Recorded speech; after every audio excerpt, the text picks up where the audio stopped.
lembra, é a melhor coisa possível. Quando você se lembra, geralmente alguma tragédia, alguma coisa ruim aconteceu. É uma vantagem, né? Poxa! Tá, então então você fala aí só depois assim, é só para botar no crédito, você trabalhou na EMASA, né? Mas no exercício eu não tinha um cargo específico. Eu fui para lá na época do aumento. O Heródoto me chamou para ver uma campanha publicitária que ele estava fazendo. Queria dar um aumentinho da água. Quando o doutor Paulo Cordeiro falou que era 1000% só. 1000%. 1000%, que virou uma tragédia, né? Mas ele reverteu, na água ele reverteu. A coisa andou, nós fizemos um trabalho lá. Aí ele foi fazendo o IPTU, mas aí não tinha mais tempo ali. Aí foi... Não, é só depois, eu não vou nem voltar isso não.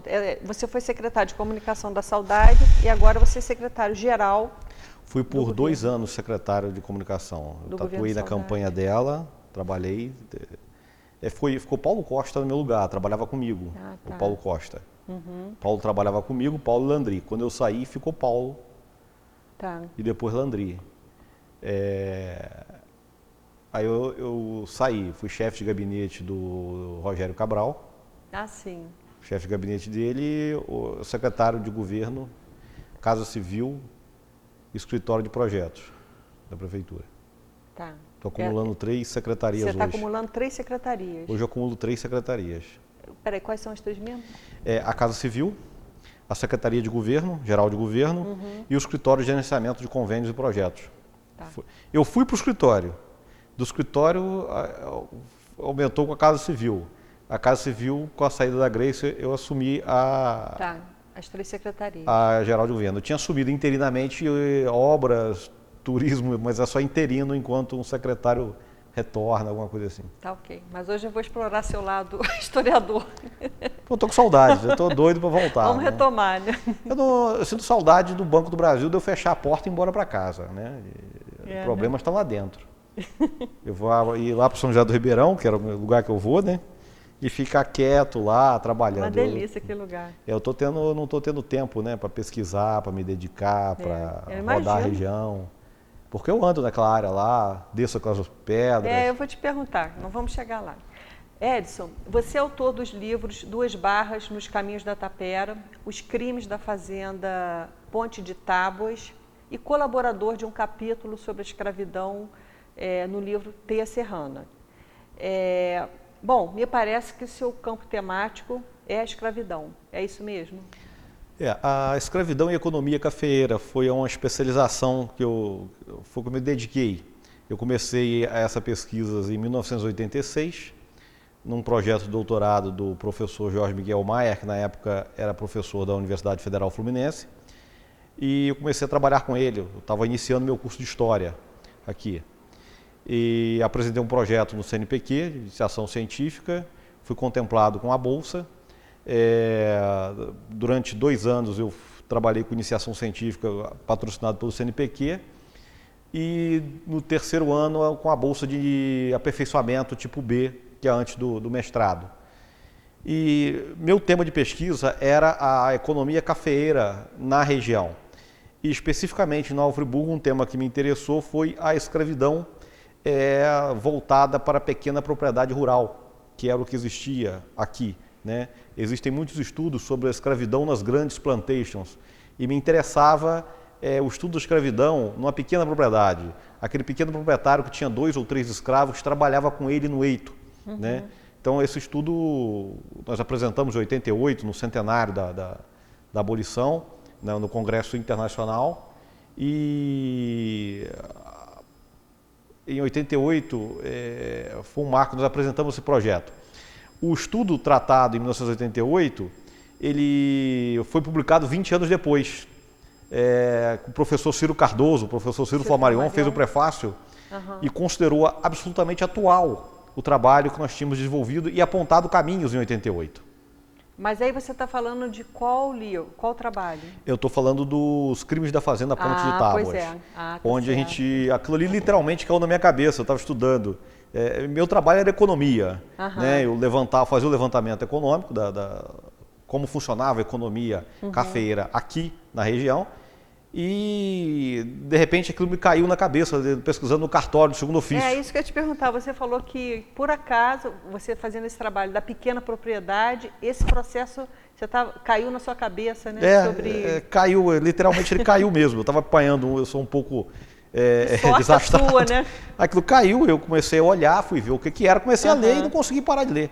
Aí eu transcrevi as 500 páginas de processo, eu transcrevi todo o processo, e aquele processo era de uma beleza incomparável, uma riqueza de detalhes.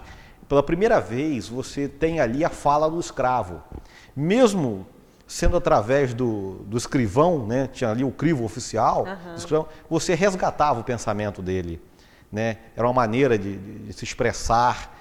E a gente começou a buscar naquele processo ver coisas da vida cotidiana do escravo. Parou de ver o escravo como apenas uma peça da engrenagem da economia, né? Do eito. Mas a gente começou a ver as relações amorosas entre eles, as relações com os administradores da fazenda, o convívio entre os escravos, a hierarquia dentro do anonimato da escravidão. Tinha uma hierarquia, né? Um código de ética, um código civil entre eles, que muito pouco estudado. E nós trouxemos isso para o livro. Eu não sei se você já viu, nós fizemos um programa aqui, entrevista com o Rodrigo Marreto. Eu fiz a transcrição dessa história, baseado no livro do Antônio Pernambuco. Sim, o Antônio Pernambuco é o personagem, né? Eu peguei algumas partes e fiz um diálogo com a entrevista do Rodrigo Marreto, que também fez um trabalho sobre uma pesquisa sobre escravidão em Friburgo, né? Aí eu fiz um diálogo utilizando. Eu já vi mais 2 teses de mestrado baseado nesse processo, que parece que hoje ele está na Biblioteca Nacional, né? Isso. Aí eu já vi 2 teses de mestrado também baseado nesse processo. Esse processo foi um achado, né? Foi na época que muitos documentos foram jogados fora, né? Cantagalo mesmo passou por um processo de destruição de vários documentos nessa época. Esse processo, em 88 que ele foi levantado. Eu transcrevi todo esse material do Antônio Pernambuco. E o Antônio Pernambuco é um personagem, né? E é muito interessante porque nós, historiadores, a gente, ao longo da história do Brasil, nós buscamos, né? Primeiro nós tivemos a visão do escravo como coitadinho, né? Era o pai João, aquela submissão conformada, né? A mãe preta, aquela bondade em pessoa. Depois, nos anos 60, a gente precisava de um passado rebelde, né? A gente precisava de um passado revolucionário, né? Cuba tinha feito a revolução, o mundo se dividia entre comunistas e capitalistas. Enfim, a gente tinha que ter esse passado. Nós fomos buscar esse passado aonde? Fomos buscar esse passado lá em Zumbi dos Palmares, né? Transformamos Zumbi no nosso herói, no Treme Terra. E depois, nos anos 80, quando começamos a fazer revisitar os textos históricos, as fontes primárias, nós começamos a apontar outros caminhos. Havia aí a grande disputa entre os marxistas e a nova história, né? E o Ciro fala isso no prefácio que ele faz ao nosso livro. Ele cita que, sem perder de vista o contexto histórico, a contextualização econômica, nós entramos na vida, no cotidiano da vida escrava, trazendo isso. Ali a gente pôde perceber que o escravo, a gente mostrou, é muito humano, era um pouco de herói e um pouco de bandido. Ele era o anti-herói e o herói ao mesmo tempo, ele era o vilão e o herói. O Antônio Pernambuco é o cara que lidera uma rebelião, mas ele só lidera a rebelião depois que ele foi demitido do cargo de feitor. Né? Ele foi feitor da fazenda. Quando ele é demitido do cargo de feitor, ele se rebela e lideram a revolução, a rebelião deles ali, né? E a rebelião, ela é controlada, ela não é uma rebelião para derrubar um sistema, ela é uma rebelião reivindicatória, né? É uma rebelião que dentro dos rumos da fazenda, tanto é que eles fazem questão de afirmar que eles não saíram do rumo da fazenda. Ou seja, nós continuamos propriedade. Não houve essa fuga, né? Não foi uma fuga, foi uma rebelião contra os maus tratos do administrador, né? O administrador João Antônio, né, que parece que tem relações amorosas com uma das escravas. Havia o ciúme dele dessa escrava fez ele açoitar um escravo até a morte. com requinte de crueldade, como colocar molho de pimenta nas feridas, né? Isso por ciúmes. A grande confusão que quando os escravos retornam para a fazenda e que ele tenta organizar uma ronda e ali acontece o que eles chamam de um barulho, né?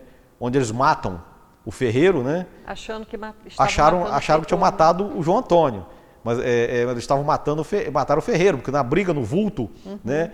A descrição da briga é assim, chega a ser cômica, né? Porque o cara leva tanta paulada que ele não sabe de onde veio. Toda hora passava alguém, dava uma cacetada nele que ele caía. Um das testemunhas, né, do barulho. E todos tentam incriminar o Antônio Pernambuco. Só ele foi o líder, ele que falou que ia matar o João Antônio, ele desceu para isso. E ele se defende mostrando como era a hierarquia, né, dentro do mundo escravo. Ele vai dizer, olha, estão tentando colocar a culpa em mim porque eles têm inveja de mim porque eu não sou totalmente negro. Tem essa coisa, eu sou pardo, quer dizer, a negritude como um fator de hierarquia. Então você vê muito mundo escravo. Muito rico esse processo. Muito rico. O Ciro Cardoso, ele numa tese, na década de 70, ele abre uma questão da brecha camponesa, dizendo que a gente costuma estudar o campesinato depois da abolição da escravidão. E ele se reporta antes disso, mostrando que havia uma economia fora das grandes plantations, que era uma economia da região aqui, né, interna do país, e que isso não era estudado, e que abastecia o país, estabelecia relações comerciais, relações sociais, e nesse trabalho a gente identifica. Né? Ele vendia esteira, né, na vila? Isso, ele vendia esteiras na vila. Você leu bem o livro, né? Gostei de ver, obrigado. Ele vendia esteiras na vila, né? Ele vendia feijão, né? Ele disse que ninguém nunca viu ele vendendo nada na vila, a não ser esteiras e feijão que ele plantava. Né? Isso é muito interessante porque ali, esse processo, ele mostra um caminho que se tratava da administração da fazenda. Alguns administradores, eles iam na base do pão, pano e pau, os 3P, né? Ferro e fogo, né? A imposição pelo medo. E tinha uma outra vertente da administração das fazendas que admitia uma negociação com os escravos. Daí vem a brecha camponesa, né, que você coloca. Eu falo da brecha camponesa que é anterior à abolição da escravidão. Sim, existia uma economia escrava que produzia, plantava, baseada nessa linha de raciocínio do administrador. E esqueci o nome do barão agora, meu Deus, fugiu aqui, daqui do Rio mesmo, mas ele mandou o filho estudar na Europa, né, da região de Valença, Vassouras. E quando o filho voltou, ele viu que o filho não entendia nada de fazenda. O cara estudou na França, e ele resolveu fazer umas anotações para o filho. E ele criou o primeiro manual de agricultura do Brasil, né? Descrevendo tudo o funcionamento de uma fazenda. E na parte dos escravos, ele falava para o filho, escravo que possui não foge nem faz baderna. Você tem que deixar os escravos ter a sensação que possui. A sua rocinha. A sua rocinha. É bonito ver um escravo vir com o seu cacho de banana, vender seus produtos na feira. Que interessante. Então, ele tem a noção que ele produz. É essa economia que o Ciro se refere, né, lá na década de 70. E essa linha de raciocínio parece que era a linha do administrador da fazenda anterior. O dono da fazenda era o comendador Bonaventura Ferreira Maciel. É uma fazenda aqui próxima de Conselheiro, né? Ela fica mais ou menos onde o Tio Dongo, ali no Prado, naquela região. A confusão do rio que eles atravessam é o Bengalas, né? Que na hora eles atravessam o Bengalas ali, a nado. Então essa fazenda era aqui. Ela ficava a uma légua da cidade, que é 6 quilômetros. Bem próxima, né? Então o proprietário morava no centro, porque escravo fugiu da fazenda e veio para a casa do proprietário. Tipo assim, olha, a fazenda, eu estou contra a fazenda, a administração, mas eu continuo propriedade do senhor. E o administrador João Antônio, que é da linha dura, dizia que os escravos estavam assim porque o proprietário era benevolente com eles, né? Então, essa administração da fazenda é muito interessante ver o pensamento, né? A criação dessa ideologia dentro da escravidão, né? que o cara ele ia conseguir sair da condição de escravo dentro do próprio sistema escravista. Quando tem a abolição em 88, é muito interessante que tem mais de 1 milhão de escravos negros já libertos. Já fazia parte desse processo de você alforriar como prêmio, o cara alforriado, mas continuava trabalhando. Para o escravo ter a noção que ele podia sair do sistema, né? Mas sem contestar esse sistema, sem derrubar a escravidão. Possuindo a sua roça para poder ter dinheiro para comprar a sua alforria. Certo. Enfim, essa era uma prática muito comum. E eu achei interessante que depois da tragédia, depois que tem esse assassinato, né, que esses feridos, que há o julgamento, o administrador foi demitido.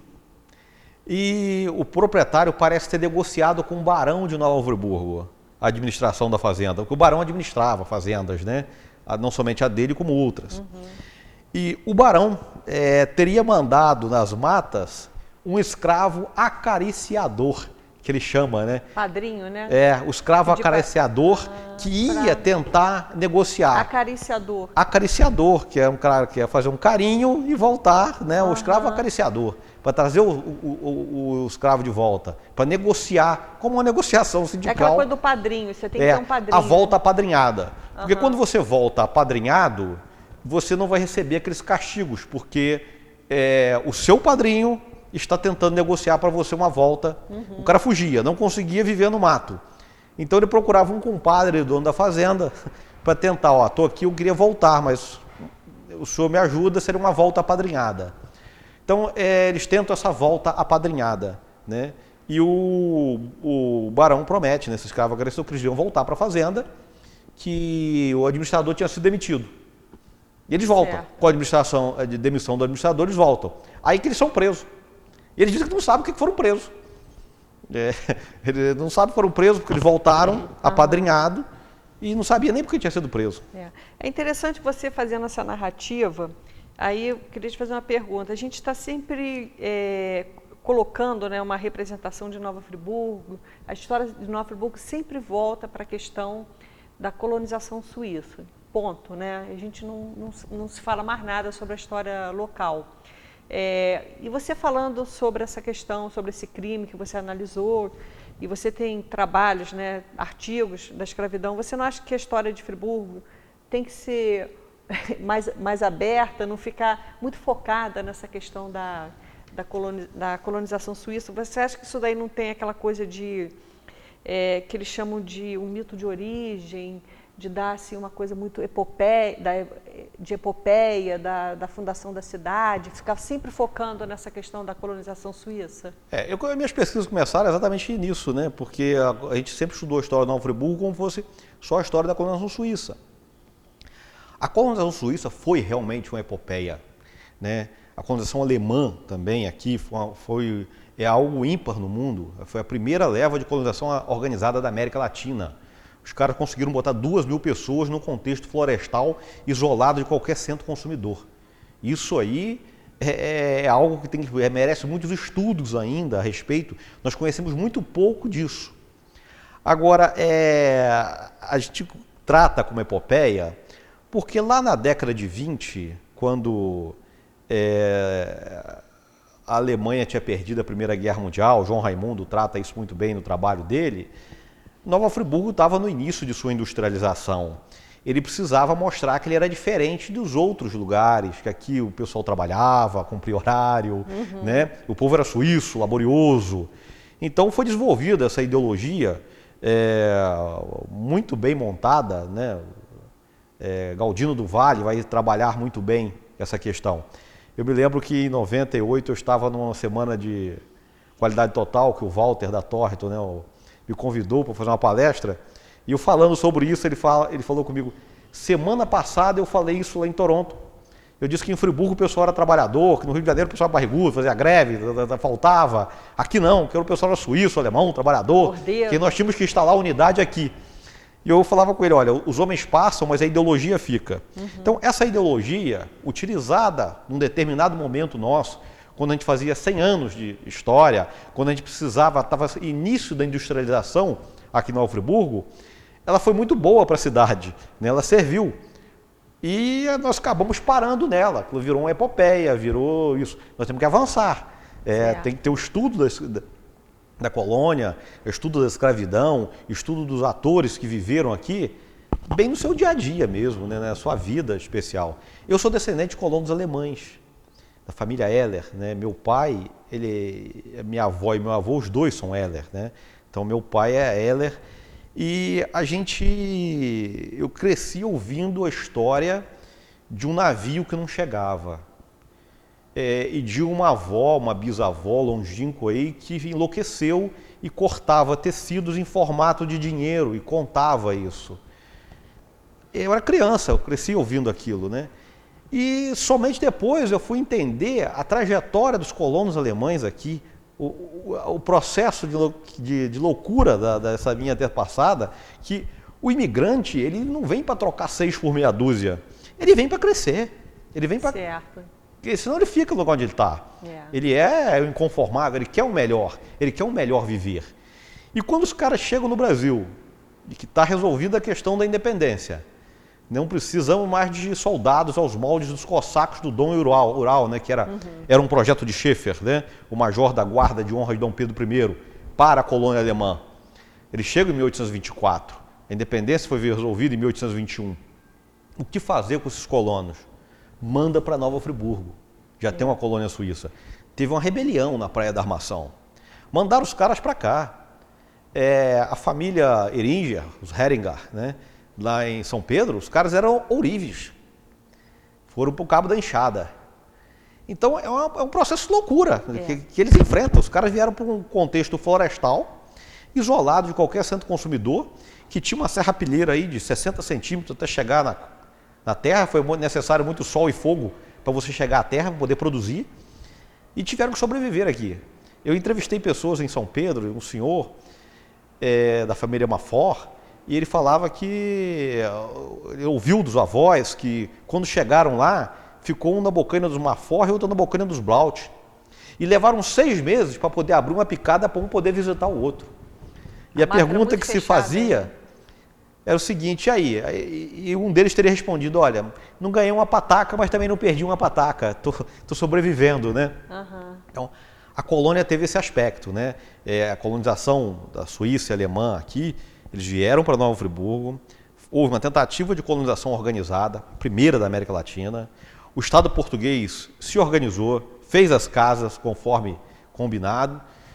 As autoridades europeias que mandaram muito mais gente do que tratado, né? Burlaram o contrato e mandaram, esperava-se 800, chegaram 2.000. Agora, você é de São José do Ribeirão, e, né, você nasceu lá, né? Não, eu sou nascido em Nova Friburgo. Eu Tá. sou nascido aqui em Nova Friburgo, meu pai também é nascido no Amparo, né? Porque eu pensei que a minha mãe, que é nascida em São José do Ribeirão. Ela que é Heller? Meu pai que é Heller. Porque para essa região foram colonos suíços e alemães, né? Para São José do Ribeirão. Os colonos suíços e alemães não aguentaram a administração da vila. Eles tinham um prazo para sair daqui para os sítios. 40 alqueires de terra distribuído, traçado no mapa. Então você não levou em conta a topografia, não tinha em conta, cada um tinha que sair para suas terras. E as terras não davam. Então, para eles, houve uma migração em direção ao leste, São Pedro da Serra e Lumiar, né? Outro grupo vai rumando para o norte, em direção a Cantagalo, já em busca do famoso ouro negro que começava, né? O café. E um grupo de colonos vai margear o Ribeirão de São José. Eles vão se estabelecer nessa bacia do São José do Ribeirão, né? Na bacia do Rio Grande. Eles vão ocupar essa área. Ali no Ribeirão do Capitão, Vargem Alta, São José do Ribeirão, Amparo. Eles vão ocupar essa área, né? Tantos colonos suíços como Barra Alegre. Eles vão em busca de terras que já estavam aptas à cultura, menos densa, enfim, já vão tentar trabalhar, ocupar essa região. E uma outra coisa que me ocorre para isso também, não tenho uma tese a esse respeito, mas acho que aponta para um caminho desse, é a excessiva controle da administração colonial. A colônia que durou até 1831, um colono para fazer um casamento aqui tinha que pedir ao diretor da colônia, que pedia ao inspetor da colônia, que mandava ao ministro de negócios do estrangeiro, enfim, por um imperador que não estava nem aí na época, Dom Pedro I. Então, esse excessivo controle da administração colonial aqui, eu acho também ajudou para que os colonos buscassem uma saída, né, que a gente chama aí da diáspora da colônia, né, a saída daqui. Por isso que não se formou assim, uma colônia dentro de um mesmo espaço territorial, mantendo as características culturais, fala, idioma, né, a cultura culinária, a arquitetura, isso você não vê, né, porque não é uma colônia aos moldes dos italianos, aos moldes de outras colônias do sul, mas é uma colônia que ela tem a sua diáspora, que ela sai. Né? E foram bem sucedidos, né, para onde se deslocaram. Bem sucedidos. Né, na região de Cantagalo, os Vermelhinge, os Monerá. Quem se dedicou ao café, né? A família Bon, o Henrique Bon, tem um trabalho muito bom sobre isso, e o Henrique encontrou no porão da fazenda as cartas do avô, que o avô mandava para a Suíça. Tem carta de 1826.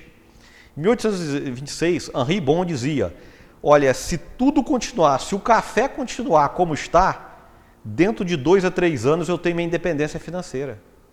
Ele escreve isso em 1826. Porque o café que começa a ser produzido, primeiro, como planta ornamental de jardim. Né? O vice-rei de Portugal chegou a chamar alguns fazendeiros de campos para distribuir as mudas, algumas sementes, que começou a fazer sucesso na Europa, né?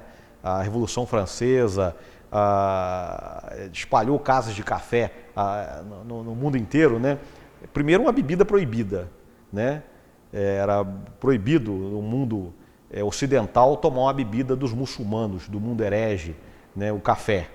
Segundo, que ele tinha cafeína e dava um up, né? Então, as casas de café foram ponto de encontro dos intelectuais que fizeram a Revolução Francesa. Ficaram famosas. E, em pleno século XVIII, o café já é um grande concorrente do vinho. Os comerciantes do vinho trataram de acabar com o café. Mas o café prosperou. Então eles começam a querer plantar aqui no Brasil. Os fazendeiros, os relatos quando eles saem do palácio, tirar eles da faina da fazenda para ver mudinha de enfeite de jardim, era absurdo. Mas o café começou a ser plantado em volta da Baía de Guanabara, o preço no mundo começou a crescer e vai se espalhar até atingir a região de Cantagalo. Quando atinge a região de Cantagalo, você vê que em 1820 o café está iniciando. Em 1850, o conselheiro Paulino José Soares já fala no relatório de presidente de províncias, né, como presidente da província do Rio de Janeiro, que o café é o primeiro item das exportações brasileiras. O Rio de Janeiro é o maior produtor, né, falando das maravilhas do café. E aí Cantagalo já está com plena expansão cafeeira. E Nova Friburgo, ela vai se localizar estrategicamente entre o polo produtor, Cantagalo, e o porto exportador do Rio de Janeiro. Nessa época que muda toda a nossa história. Olha só, você estava falando, a gente está falando dessa história aí. Como é que você vê a necessidade de plantação da história local e regional nas escolas de ensino fundamental? Isso daí não seria... Isso é uma luta antiga, né? Nós temos que... a criança, ela tem interesse quando ela estuda a sua história, a sua vida. A história de uma pessoa que parece que não tem nada a ver com a vida dela... vira decoreba, né? Aquelas coisas estanques dentro de cada gaveta separada que ele decora para a prova. Aquilo não está introjetado na vida. Né? E história é algo que vai na veia, vai no sangue, introjeta. Então você pensa historicamente. Né? Você passa a raciocinar de forma... em tudo na sua vida, você tem um raciocínio histórico. Eu até estava achando interessante, é bom para nós historiadores, que o Reino Unido... dos 15 maiores CEOs do setor financeiro, todos eles têm um traço comum. Todos eles têm uma formação histórica. São formados em história. O Jornal o Globo divulgou, tem um mês mais ou menos, um caderno Boa Chance, falando sobre isso. Eu achei interessante, porque trabalha-se com dados, né? Trabalha com raciocínio histórico. Quem opera na Bolsa, quem opera na economia, ele opera com raciocínio histórico. Né? Você analisa isso. E é um traço comum entre esses 15 maiores CEOs do setor financeiro do Reino Unido. É interessante para a gente. Então, a história, ela tem que estar na vida das pessoas. Você tem que ter esse conhecimento histórico.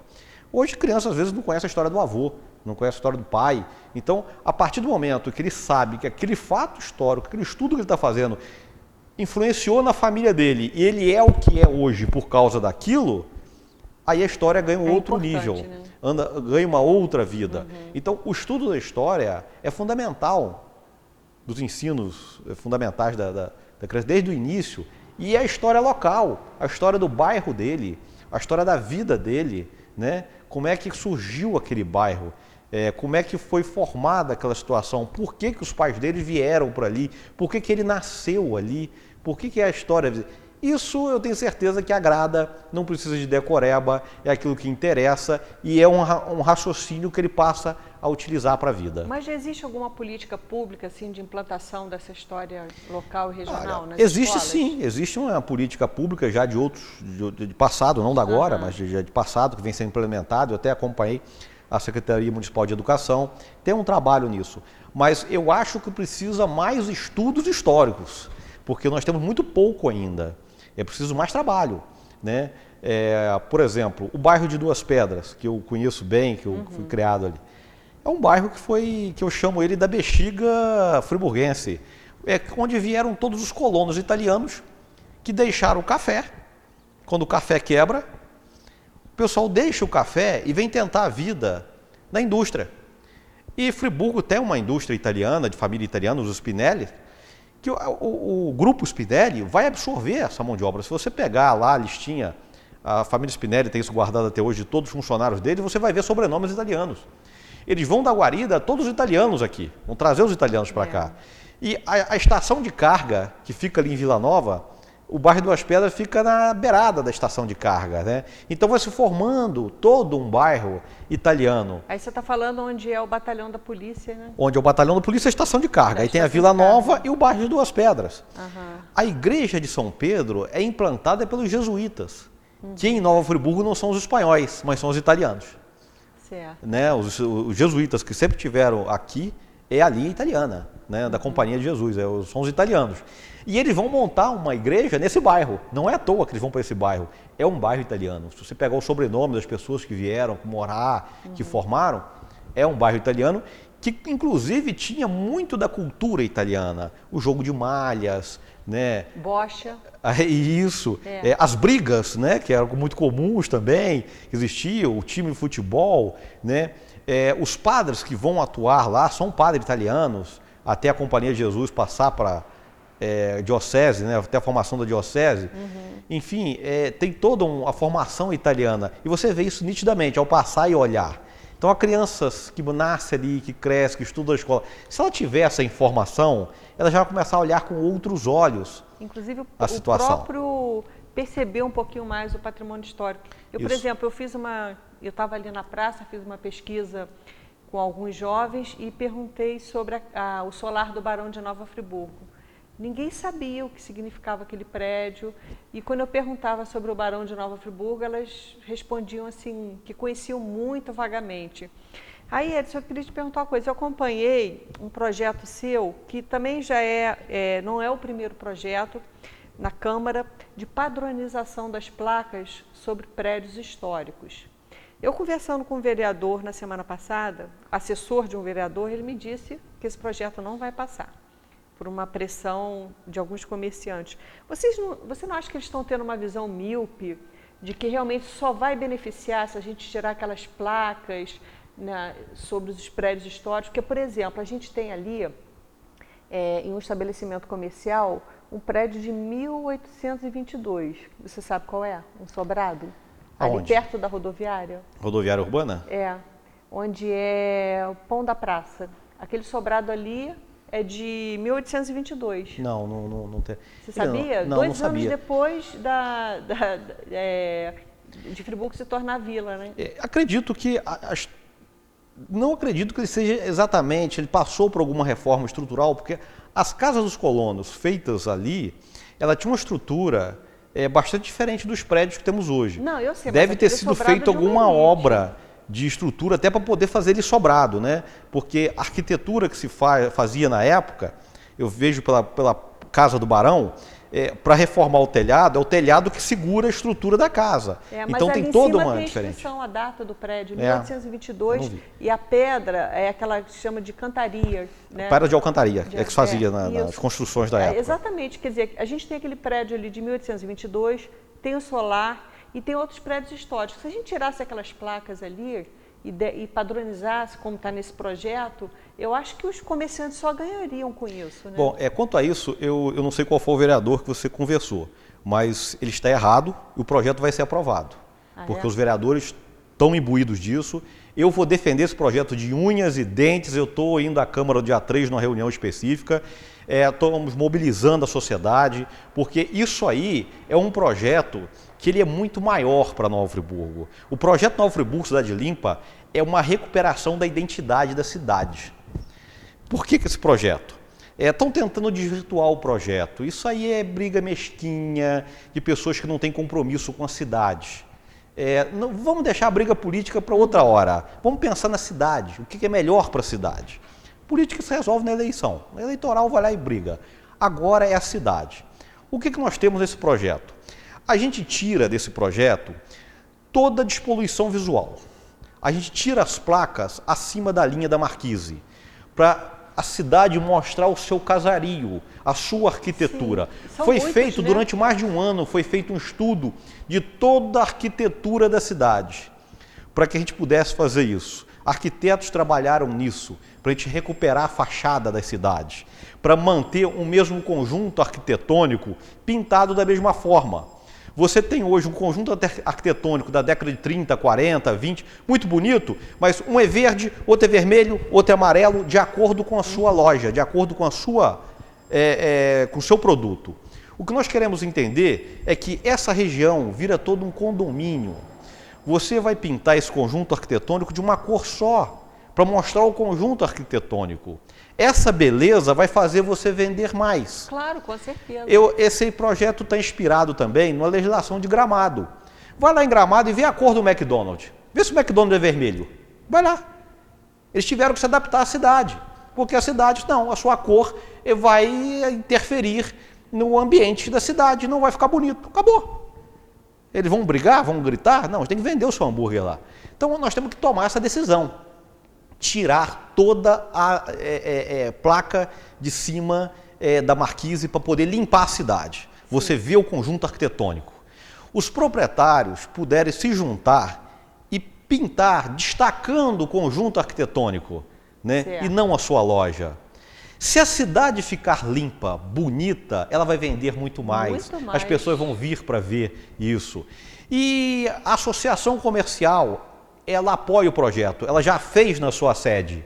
Depois que ela viu o projeto conosco, eles se engajaram, o Flávio está engajado nisso. Então a Associação Comercial está apoiando. Favorável, já conversamos com a CDL, alguns proprietários que estavam contrários, amigos meus, já não estão mais, eles viram que vão vender mais. O comerciante, qual é o objetivo do comerciante? Vender. O comerciante foi feito para vender mais, quanto mais ele vende, mais ele lucra.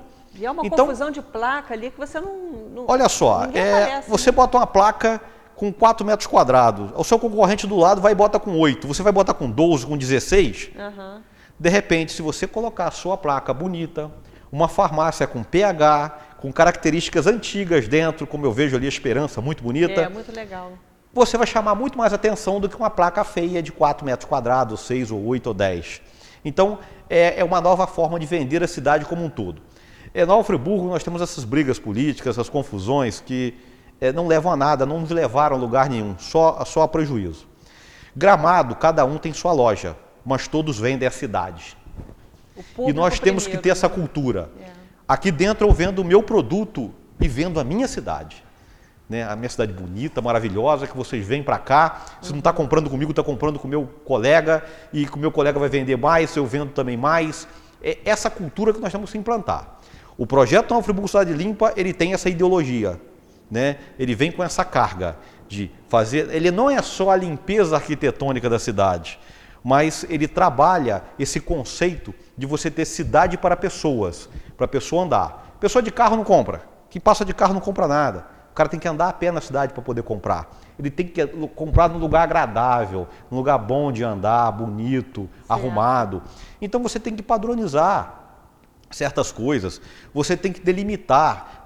A pessoa pode panfletar? Pode. A propaganda impressa, distribuída, é um meio de comunicação, mas ela tem que estar regulamentada. Você tem que ter os locais para fazer isso. Propaganda sonora, ela já tem regulamentação. Você tem que passar para ver se o seu carro está com decibéis correto. Se tiver, você vai andar na rua. Não vai fazer guerra disso na rua, cada um aumenta o seu como pode. Isso tem organização, faz bem a todo mundo. Ordem gera progresso. Tem que ter ordem, organizado, para poder funcionar. Ninguém está impedindo nenhuma manifestação, ninguém está impedindo nenhuma panfletagem. Pode-se continuar panfletando, ninguém está acabando com nada disso. Só está organizando. Você tem que panfletar onde tem lixeiras, que as pessoas jogam papel, tem que ter todo um cuidado com a cidade. A palavra certa é cuidado, capricho, organizar a lixeira. A prefeitura tem que ter essa zeladoria urbana. Essa ordem urbana de quebrou, tem que ir lá consertar. Eu vou consertar minha calçada, eu tenho um padrão, eu sei o tipo de piso que eu uso, então eu trato aquilo de uma forma única. Quando nós estávamos fazendo esse estudo, que alguns comerciantes souberam, porque nós estávamos fotografando, vendo, eles disseram, quando eu quero fazer isso, eu faço na minha área, porque isso me interessa, o cara já tem a visão que ele vai vender mais. Nós estamos esperando por esse projeto há mais de 20 anos. Há mais de 20 anos a gente espera por isso. Você acha que ele vai ser aprovado agora? Com certeza, não tenho dúvida que ele vai ser aprovado. Estão todos, vou começar a ter campanhas agora na TV apoiando o projeto, porque os meios de comunicação da cidade aprovam o projeto, querem o projeto, conhecem o projeto. Nós tivemos uma reunião na Câmara apresentando o projeto, estava o A Voz da Serra, o Gabriel, é um grande entusiasta do projeto. Ele fez isso, ele foi uma das pessoas que começou na associação comercial.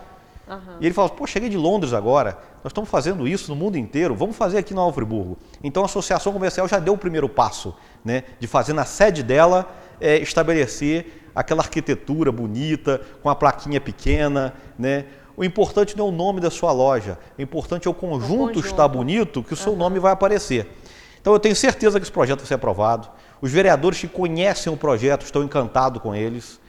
Se tiver que fazer alguma alteração, se tem alguma coisa que está muito rígido, incomodando, isso pode ser ajustado, mas a cidade precisa ser organizada. E agora, Edson, para a gente finalizar, aí eu vou usar os seus dois lados, o político e o de historiador. Até agora eu só explorei de historiador. Nós estamos a caminho do bicentenário, né, de Nova Friburgo. E como é que você acha que Friburgo está chegando nesses 200 anos, né, da sua história e na sua ótica de historiador, né, como Friburgo chega a esses 200 anos, dentro de toda a sua trajetória, esses ciclos, né, que a gente teve, o ciclo industrial, né, quer dizer, a sua fundação, o ciclo industrial, e agora assim, um novo momento, e também dentro da sua ótica política, né, que tipo de cidade você espera para Nova Friburgo nesses 200 anos, que está próximo?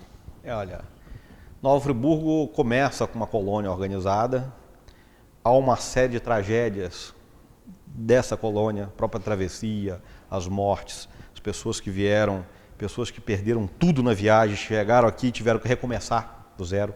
A minha esposa é descendente de 5 famílias de colonos suíços. E uma das descendentes perdeu o marido, perderam todos os filhos, se casou com o irmão, morreu, teve que se casar pela 3ª vez para deixar a descendência. Então a colônia, a vida dos suíços, dos alemães e todos que vieram para cá foi muito difícil, foi muito dura, né?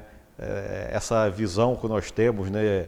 Visão colonial de Europa, né? Europocentrismo, né? Que aquilo lá é muito bonito, e esse orgulho, acho que o orgulho não tem que ser disso, mas o orgulho das pessoas, né? Dos caras que deram a vida para poder ficar aqui, se reerguer e tocar para frente e conseguir sobreviver. Então, o imigrante é aquilo que eu falei antes, ele não vem para trocar 6 por meia dúzia, ele vem para crescer. E nós temos essa característica, Friburgo tem essa característica de cidade empreendedora. Nós passamos pelo ciclo do café, quebrou o café e nós já tínhamos uma industrialização.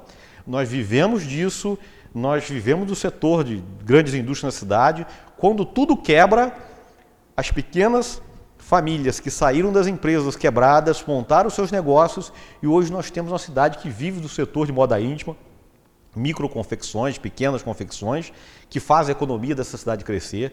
Nós temos um setor turístico que, em pleno desenvolvimento, crescendo, em crescimento, e a cidade vai buscando as suas vocações, né? Sempre que um ciclo econômico se fecha, ela está preparada para um novo. Nós vivemos talvez a maior tragédia climática do país. Eu estava aqui, eu sou um sobrevivente, eu perdi meus vizinhos e eu sobrevivi. Estamos aqui, eu, minha família, vi de perto, aquilo parecia a cena do filme O Dia Seguinte, e a gente olhava e achava que, poxa, acabou. Mas você observar a coragem de pessoas que perderam tudo, tudo que eu digo, família, perderam o coração foi enterrado junto, está ali, mas que eles tiveram que se reerguer e continuar, isso é algo impressionante, isso impressiona, né? É algo que a gente não vê por aí. E eu acho que a cidade teve que ser recriada, né, a partir daí, buscar suas novas vocações, que concilie o desenvolvimento econômico, a distribuição de renda para que todos vivam bem, com a preservação da natureza, com a preservação desse ambiente que nós temos. Esse é o nosso grande desafio. Meu lado aí, você está falando do meu lado político e questão de governo, eu sou funcionário do Banco do Brasil, estou cedido exatamente para trabalhar com a questão da captação dos recursos para reerguer a cidade, eu venho trabalhando nisso. Você trabalhar com determinação, porque quando você bate na porta do governo do estado, do governo federal, quando você discute um projeto em Brasília sobre uma encosta, sobre o Bengala, você está com aquela cabeça da pessoa que você sabe que a dona Maria, que mora naquela encosta, que ela não dorme quando chove, porque aquele maciço está descendo, precisa daquela obra, porque a obra do Bengalas vai dar um tempo de recorrência maior das cheias, de 10 em 10 anos aquele cara toma uma enchente, isso passa para 25 anos, ele consegue dar uma vida melhor, ele consegue se estabelecer melhor na cidade, porque essa cidade só tem um leito, né, o plano, nós ocupamos a cidade no leito do Bengalas, o Bengalas ocupava essa região inteira, nós tomamos o espaço dele e agora nós temos que conviver com isso, né? Então, quando você está com isso em mente, você tem tudo isso na sua cabeça, né? Quando você discute esses projetos, quando você batalha por eles. E por incrível que pareça, Nova Friburgo, apesar não, acho por causa dessa tragédia, eu acho que ela tomou um novo fôlego. Você passava no Suspiro e você via aquela tragédia. Você passa no Suspiro hoje e o Rodolfo Acre e o meu amigo da colônia libanesa, o Sader, Sader dizia, Edson, de janeiro a setembro foi o melhor ano para mim dos últimos 20 anos. Outubro a coisa está feia, porque tem um problema nacional de economia. O Rodolfo Acre dizendo, olha, está subindo muito mais gente do que subia. Os hotéis estão ficando cada dia mais lotados, até porque o turismo está cada vez mais frequente, né? O povo do Rio sai, vem para cá, passar um final de semana. Então você vê uma cidade recuperada. E quando você vê aquela encosta, que não parece nada, mas aquilo ali, aquela área, para poder aquela área ficar segura, foi investido milhões para fazer aquelas encostas. O Suspiro é uma área que tem um caimento de apenas 1%, então ele é quase plano. Então a queda como desceu aquele material da montanha, bloqueou toda a drenagem da cidade. Então aquilo ali estava parado, se desse uma neblina, enchia d'água, e hoje com as redes sociais você fotografa, bota nas redes sociais, dava a impressão que o Friburgo tinha uma enchente. E o pessoal cancelava a rede hoteleira caía, era um desespero isso. Hoje chove e aquilo lá se mantém, porque foi feita nova drenagem, foi feita a encosta, aquela área está segura, então, enfim, está se recuperando a cidade. Certo. Agora, a cidade se prepara para esses 200 anos. E nós temos que nos preparar para esses 200 anos com metas não só dessas obras estarem prontas, da cidade estar mais bonita, mas com meta de atingir a educação no melhor nível, um índice de educação melhor para a cidade, um índice de emprego pleno para a cidade, um índice de rua pavimentada nessa cidade, com uma nova usina de asfalto, que a gente possa chegar com nossas estradas de zona rural pavimentada para receber turistas. Nós temos um turismo rural aqui enorme. Nós temos que ter esse índice para receber os 200 anos numa condição bem melhor. A obra do Bengalas muda a cidade. E agora essa nova ciclofaixa implantada de Conselheira Duas Pedras, né, com a Avenida Brasil, que tem que ser inaugurado o primeiro trecho até junho do ano que vem, entre a Ponte do Prado e a Ponte de Conselheiro. Nós temos que trazer isso até o nosso centenário, até a cidade, para você ter toda a cidade com a condição de mobilidade bem melhor. Isso são metas que você tem que implantar para a cidade. Agora, a cidade precisa fazer uma grande festa para esses 200 anos. É preciso ser comemorado. Muita gente morreu por isso. E hoje morreu gente também por essa cidade na tragédia. Então, nós criamos aí um fundo da cidade, né, um fundo do Nova Friburgo 200 anos. A Fundação Dom João VI está trabalhando nisso. E esse fundo nós temos que o ano que vem, que esse ano foi um ano terrível para Nova Friburgo, mas receber recursos da prefeitura, aportar nesse fundo durante esses 2 anos aí, para poder chegar no terceiro ano, você ter um recurso suficiente para poder fazer uma festa à altura dos 200 anos da cidade. E essa festa tem que ser para mostrar para o Brasil que aqui existe uma cidade onde era difícil se implantar, né, num contexto florestal. Lá em cima implantaram um grupo de colonos pobres, né, que só tinha colonos pobres, tinham 30% que eram quase miseráveis, que vieram para cá e formaram uma cidade. E essas pessoas se agregaram novos. E que uma cidade que tem histórias fantásticas, como do Antônio Pernambuco. Uma cidade que era de colonos livres, mas o seu código de posturas era talvez um dos mais escravagistas que a gente já viu, do controle da população escrava. Até porque tinham poucas pessoas controlando escravos, que eram poucos escravos para cada proprietário. Então nós tínhamos um código escravista aqui que proibia escravo andar nas ruas da cidade, sendo de proprietários diferentes. 1833, 1851, esse código de posturas. 51. Então você tem uma cidade que tem todos esses aspectos. E esses aspectos têm que virar história e estar com as crianças têm que ter orgulho dessa história nossa. Antônio Pernambuco, que não era herói e nem vilão, mas foi um cara que se insurgiu contra esse movimento e fez história na cidade. E ninguém conta essa história.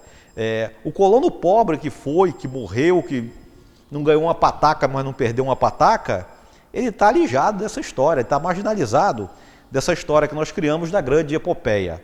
Teve sim uma grande epopeia, com muita dor, sacrifício, mas nós temos que nos orgulhar disso.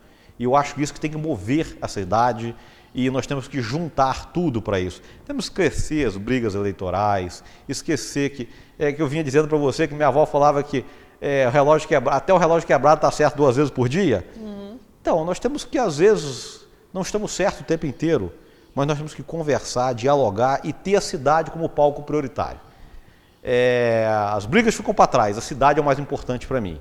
Então, isso tem que estar imbuído nesse bicentenário, da gente poder deixar essa cidade melhor para os nossos descendentes. As cidades no Brasil são recentes, né? Nós começamos com o processo de cidade na década de 30, 20, 30. 20. Em 3 décadas, nós tínhamos 20% da população morando na zona urbana e 80% morando na zona rural. Em 3 décadas, nós invertemos isso. Jogamos todo mundo para a zona urbana. Pegamos o dinheiro do Banco do Brasil, que financiava a agricultura, né? A Caixa Agrícola do Banco do Brasil, financiamos a importação de máquinas. Pegamos, que eu digo, Getúlio fez isso. Mexemos no câmbio. Sobrevalorizamos o câmbio para a gente poder comprar equipamento, máquina mais barata. Rebentamos o agronegócio, porque nosso café ficou caro, nossos produtos ficaram caros. Nós pegamos a cidade, em 1934, e colocamos um Instituto de Previdência para o Trabalhador Urbano, em 1934. 40 anos depois, nós demos esse benefício para o trabalhador rural, meio salário mínimo, em 74. Ou seja, nós pegamos políticas públicas e tiramos o homem do campo e botamos na cidade. Quem é que ia ficar na zona rural? Sem estradas, sem colégio, sem um instituto de seguridade. Quando ele ficasse velho, ele não aguentasse mais trabalhar, ele fazia o quê? Veio todo mundo para a cidade. As pessoas ocuparam a cidade porque a cidade precisava de mão de obra barata para as indústrias. Então essa foi uma política do governo. Agora, ninguém pensou na cidade. Como é que as pessoas vão vir lá 50 anos depois, 60 anos depois? Sem ninguém pensou nisso. Algum, né? Joga lá. Então foram ocupando encostas e hoje está aí. Hoje a situação está aí. Congrega essa região toda norte fluminense por conta das falências, né? Quando quebrou o café na região, Duas Barras, por exemplo, na quebra do café de 29, o prefeito de Djalma Dantas de Guzmão, eu escrevi isso no meu livro, está lá, eu traduzi isso. Ele vai e diz, olha, a situação não é aflitiva não, dentro de 3 meses nós vamos resolver essa crise do café. Olha só, 1 ano depois o município dele tinha sido reduzido à metade. O município dele de 20 mil pessoas estava com 10. Porque as pessoas saíram com aquela quebradeira do café e foram para onde? Vieram para Nova Friburgo. Tem 10 mil barrenses morando em Nova Friburgo hoje, pelo censo, né? Então, várias pessoas de outros lugares vieram para cá. Sumidouro, vieram buscar trabalho aqui. Uhum. Agora, esse planejamento nós não fizemos. Boa nome dos prefeitos. Agora, se virem com a verba que não fica para vocês. A verba vai para o governo do estado, para o governo federal. E a gente tem que ficar lá de pires na mão, fazer uma contenção aqui, fazer uma obra no Rio ali, andando lá, batalhando para isso. Então, é essa a situação das cidades no Brasil. Nós tivemos uma explosão em 2013 por causa de mobilidade urbana. Enchemos as ruas de carro e não tem lugar para andar. Né? É um problema das cidades que a gente precisa resolver. Plano diretor. Eu trabalho com o do Alencar da minha mesa. Eu boto lá porque em 92 teve um prefeito aqui da região que me ligou e pediu que eu lesse o plano diretor dele. Né? E eu fui ler o plano diretor, eu estava numa cidade vizinha, num hotel, e comecei a ler. E lá pelas tantas eu começo a ler o nome de outra cidade. Não é o nome de outra cidade, mas eu estou aqui, eu tenho que saber onde eu estava direito, isso aqui não é possível. Eu liguei para um amigo dessa outra cidade e disse, por favor, vocês fizeram um plano diretor? Ah, fizemos. E qual a empresa que fez? Foi a mesma empresa que tinha feito dele. Uma empresa que fez plano diretor para todo mundo na região. Uhum. Né? Ou seja, ele pegou o mesmo plano e vendeu para todo mundo. Aquilo não era um plano diretor. Porque cada cidade... Os prefeitos fazem um plano diretor para o outro seguir. Nós tivemos um plano diretor que não foi regulamentado. Nós estamos sem plano diretor. Agora foi feito um plano diretor discutido nas comunidades. Agora, ele só será implementado se a sociedade civil organizada estiver dentro dele. Por isso eu te falei na questão do Instituto de Urbanismo de Nova Friburgo. Nós temos que ter um Instituto de Urbanismo de Nova Friburgo. Podemos até botar o nome do Dr. Heródoto, né, que a vida inteira falou nisso, né, o Instituto HBM, mas que as pessoas pudessem aprovar loteamentos, aprovar grandes empreendimentos na cidade, desse instituto. Por exemplo, o Rio tem o Pereira Passos, é o Instituto de Urbanismo. O Eduardo Paes quis quebrar um negócio lá, e o Instituto não, isso não está no plano diretor, não pode e não vai fazer. Então é uma coisa que transcende um governo, é uma política pública da cidade. Porque com eleição só de 4 em 4 anos no Brasil, sem direito à reeleição, o planejamento de longo prazo acabou na cidade. Não existe planejamento nem de médio prazo, nas cidades tem. Uhum. Então, esses institutos cuidariam do planejamento de longo prazo. A nossa cidade está crescendo para lá. É para lá que nós temos condições de botar gente. Não, aqui nós temos uma calha que pode absorver pessoas. Aqui nós podemos autorizar, aumentar o gabarito, porque pode morar gente que está na calha do transporte coletivo. Esse pensamento tem que ter na cidade e tem que estar dentro de um instituto de urbanismo que possa ser debatido pela sociedade. Não pode estar só na mão da prefeitura, que o planejamento da prefeitura é muito curto. Isso no Brasil inteiro. Certo. Então, eu acredito nisso para Nova Friburgo. É nisso que eu acredito, nessa retomada para os 200 anos. A gente ter uma sociedade civil dentro do Instituto do Urbanismo, fazendo esse planejamento de longo prazo, cuidando dessa cidade para daqui a 30, 50 anos, e uma prefeitura com a zeladoria muito mais firme para poder cuidar da cidade. Né? Pegamos uma cidade que eu tinha uma retroescavadeira amarrada de arame. Né? Hoje nós temos aí 28 caminhões, 10 retroescavadeiras, escavadeira hidráulica, usina de asfalto. Tem toda uma estrutura que ela pode cuidar dessa zeladoria urbana, esse cuidado. Tem uma grade quebrada na avenida, solda logo, faz, tem uma lixeira, limpa, arruma, é cuidado, capricho. Que nós precisamos. Eu espero que 200 anos, esse Nova Friburgo Cidade Limpa já esteja introjetado nas pessoas, né? Eu não vou jogar o papel aqui, porque isso não pode. Eu não vou parar em fila dupla, não porque o cara está me filmando, não. Eu não vou parar aqui porque não é correto. Eu atrapalho o trânsito se eu fizer isso. Isso tem que estar introjetado na cidade. Se a gente quiser ser uma cidade que é um diferencial para as pessoas virem visitar, trazer dinheiro, gastar aqui, e a gente ter uma qualidade de vida muito melhor que a gente tem aqui em Nova Friburgo. Tá ok, Ed, obrigada. Nada. Não sei se eu me alonguei contigo não, aí, não sei como é que foi. Não, eu só furei meu esquema aqui de pergunta, mas... Furou? Eu te atrapalhei, não? Não tem problema não. Tá eu esqueci de ligar esse celular, cara.